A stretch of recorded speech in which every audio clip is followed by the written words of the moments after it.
प्रभु तेरी वाणी जीवन की रोटी, नैनों की ज्योति अंधेरा मिटाती।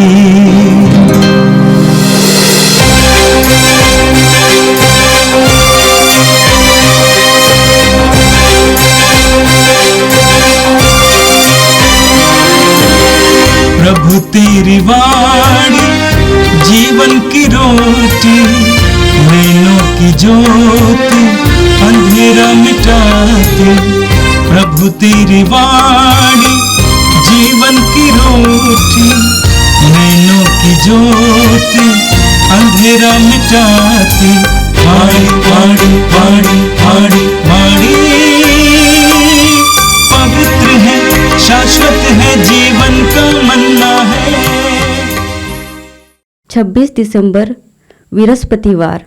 पहला पाठ प्रेरित चरित अध्याय 6 पद संख्या 8 से 10, अध्याय 7 पद संख्या 54, अध्याय 8 पद संख्या 1। मैं स्वर्ग को खुला देख रहा हूँ। स्तेफनुस अनुग्रह तथा सामर्थ से परिपूर्ण होकर जनता के सामने बहुत से चमत्कार तथा चिन्ह दिखाता था। तब दास्य मुक्त नामक सभागृह के कुछ सदस्य और किरीन, सिकंदरिया, सिलिसिया और एशिया के कुछ लोग आकर स्तेफनुस से विवाद करने लगे, किंतु वे स्तेफनुस के ज्ञान का सामना करने में असमर्थ थे, क्योंकि वे आत्मा से प्रेरित होकर बोलता था। वे स्तेफनुस की बातें सुनकर आग बबूला हो गए और डांट पीसने लगे। स्तेफनुस ने पवित्र आत्मा से परिपूर्ण होकर स्वर्ग की ओर दृष्टि लगाई और ईश्वर की महिमा को तथा ईश्वर के दाहिने विराजमान यीशु को देखा। वह बोल उठा, मैं स्वर्ग को खुला और ईश्वर के दाहिने विराजमान यीशु को देख रहा हूँ। इस पर उन्होंने ऊंचे स्वर से चिल्लाकर उनके कान बंद कर लिए। वे सब मिलकर उस पर टूट पड़े और उसे शहर के बाहर निकालकर उस पर पत्थर मारने लगे। गवाहों ने अपने कपड़े साउल नामक नवयुवक के पैरों पर रख दिए। जब लोग स्तेफनुस के पर पत्थर मारते थे तो उसने यह प्रार्थना की, हे प्रभु यीशु, मेरी आत्मा को ग्रहण कर। तब वो घुटने टेक कर ऊंचे स्वर से बोला, हे प्रभु, यह पाप इन पर मत लगा। और यह कहकर उसने प्राण त्याग दिए। साउल इस हत्या का समर्थन करता था। यह प्रभु की वाणी है। संत मत्ती के अनुसार पवित्र सुसमाचार अध्याय 10 पद संख्या 17 से 22 तक। यीशु ने अपने प्रेरितों से कहा, मनुष्यों से सावधान रहो, वे तुम्हें अदालतों के हवाले कर देंगे और अपने सभागृहों में तुम्हें कोड़े लगाएंगे। तुम मेरे कारण शासकों और राजाओं के सामने पेश किए जाओगे, जिससे मेरे विषय में तुम उन्हें और गैर यहूदियों को साक्ष्य दे सके। जब वे तुम्हें अदालत के हवाले कर रहे हैं तो ये चिंता मत करो कि हम कैसे बोलेंगे और क्या कहेंगे।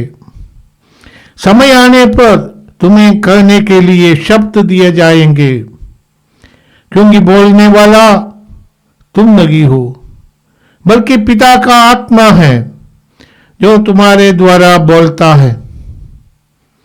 भाई अपने भाई को मृत्यु के हवाले कर देगा और पिता अपने पुत्र को।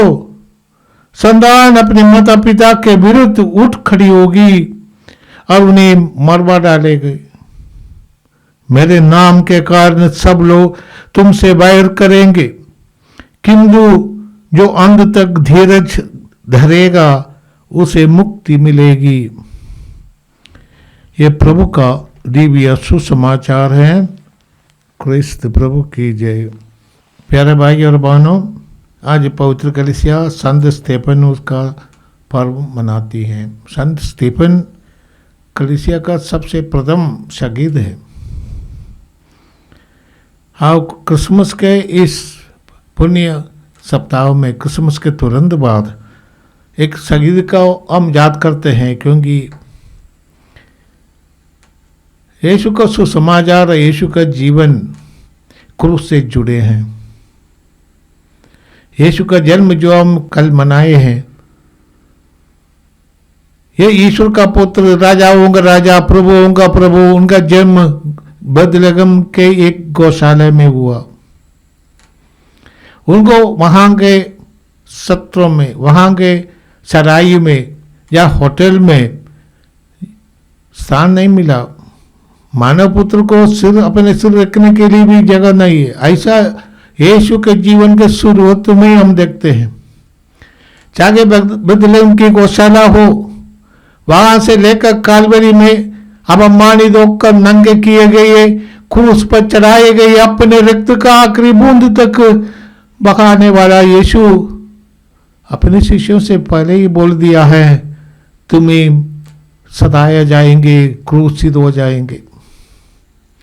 इसलिए ये उचित ही है हम संत स्तेफन को याद करते हैं पुनरुत्थ यीशु के जन्म के तुरंत बाद, क्योंकि हमें याद दिलाया जाता है कि विश्वास के लिए आपको बहुत कुछ कुर्बान करना पड़ेगा। आप सताए जाएंगे, मारे जाएंगे, परंतु यीशु ने कहा, धन्य है वे जो अंत तक विश्वस्त रहेंगे, वही ईश्वर के राज्य की योग्य है। आज के पाठ में हम देखते हैं स्तेफनुस अनुग्रह व सामर्थ्य से परिपूर्ण होकर जनता के सामने बहुत से चिन्ह चमत्कार दिखाया करते थे।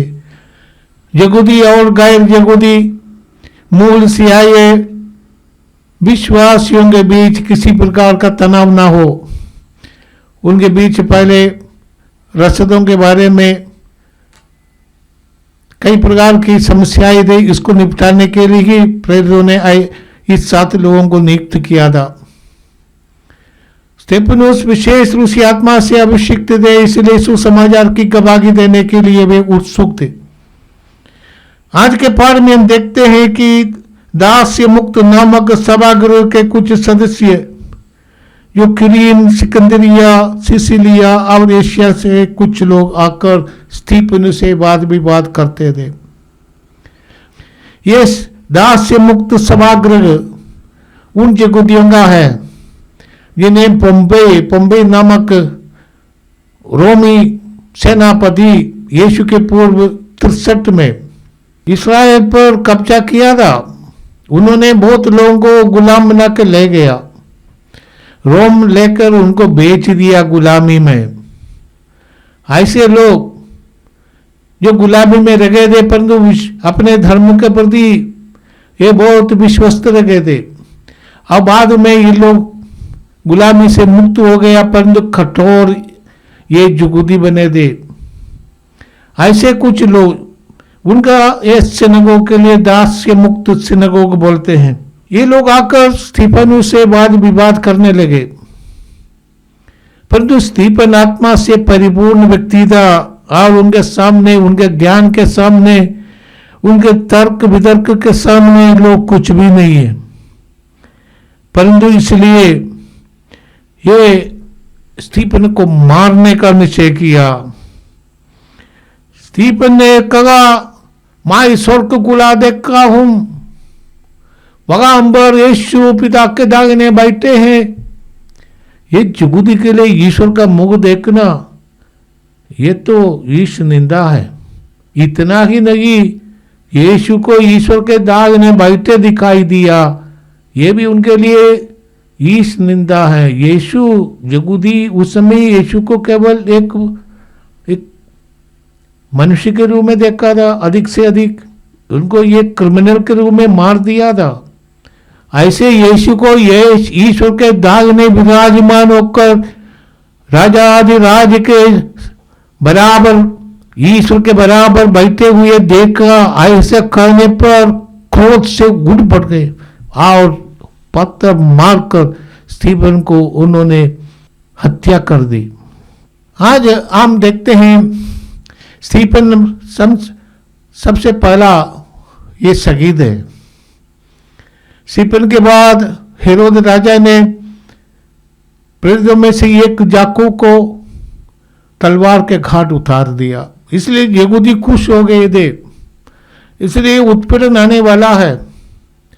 यीशु ने आज के सुसमाचार में भी कहा कि तुम्हारे साथ ज्यादतियां होगी, तुम्हें सभागृह में निकाल देंगे, तुम्हें खींच कर राजाओं न्यायाधीशों के सामने खड़े करवा देंगे, तुम्हें तुम्हारा ही घर के लोग जो विश्वास नहीं करते हैं तुम्हें पकड़ कर मृत्यु के लिए तुम्हें सौंप देंगे।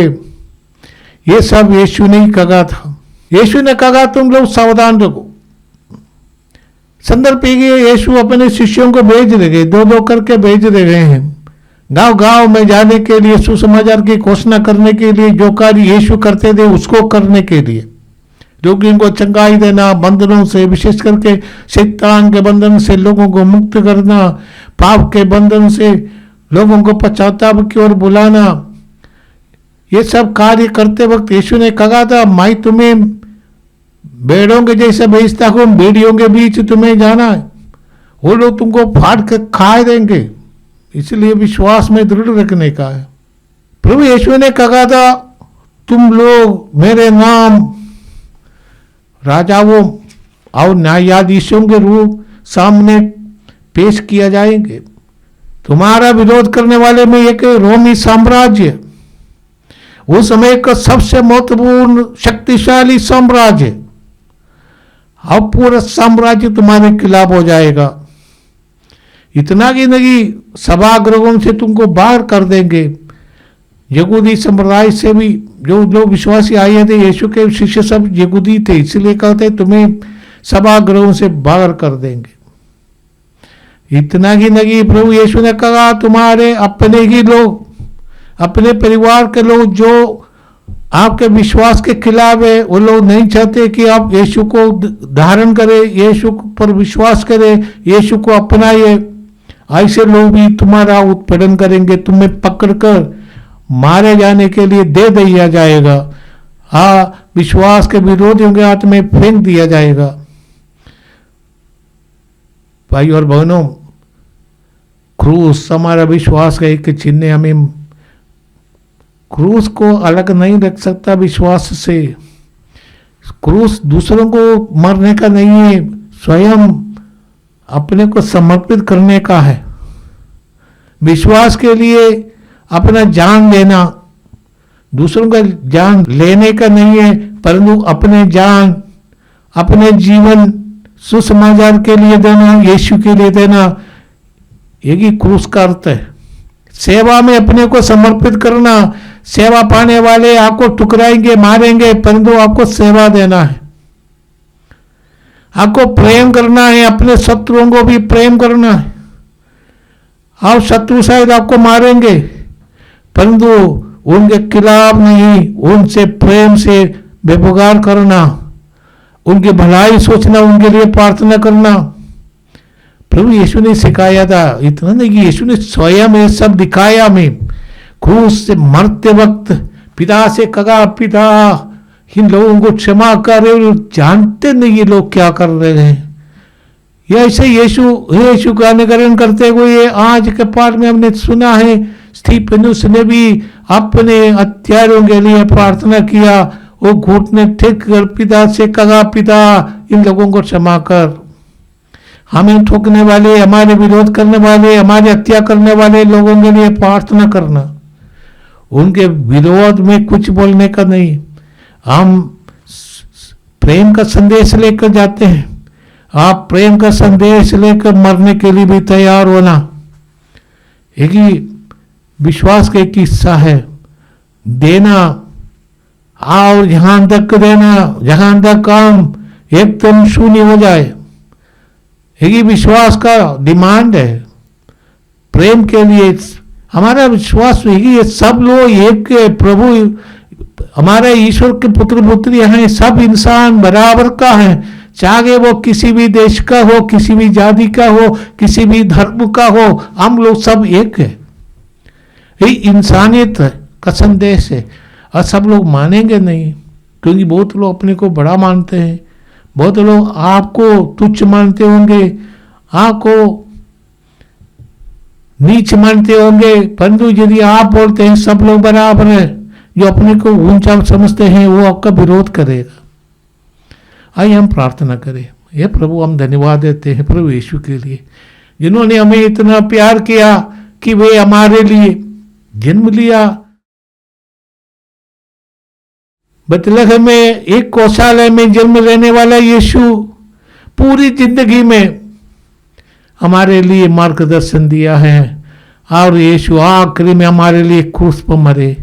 यीशु ने कहा, मानवपुत्र इसलिए आए हैं कि सेवा करवाने नहीं, सेवा करने और अपने आप को सबों के लिए समर्पित करने के लिए आए हैं। ये पिता, यीशु ने लोगों को चुना, विश्वास का वरदान हमें दिया है। यीशु का नाम लेकर हम पुकारते हैं। ये पिता हमें ये शक्ति दे, बुद्धि दे कि यीशु का सुसमाचार पूर्ण रूप से हम अपनाए और उस समाचार के अनुसार जीवन बिताए। सुसमाचार की सेवा में लेकर रहे, ये नहीं ज़्यादा मुंह से बोलने का नहीं, ये जीवन के द्वारा, सेवा के द्वारा। और इतना ही नहीं, कई प्रकार के कष्ट संकट को अपनाते हुए हमारे जीवन को ये हम यीशु के दुख से जोड़ देकर हम उस महिमा के युग के बने जाए, जो महिमा यीशु में प्रदान करने वाला है। हे पिता, हम तुझे समर्पित, यही साल समाप्त हो रहा है और हम आने वाले नए साल की उम्मीद रखते हैं। हे पिता, हम पूरे नए साल को तेरे हाथ में देते हैं। जो कुछ तेरी इच्छा है वो हमारे जीवन में पूरी हो जाए, ये प्रार्थना हम करते हैं हमारे प्रभु क्रिस्त के द्वारा। आमीन।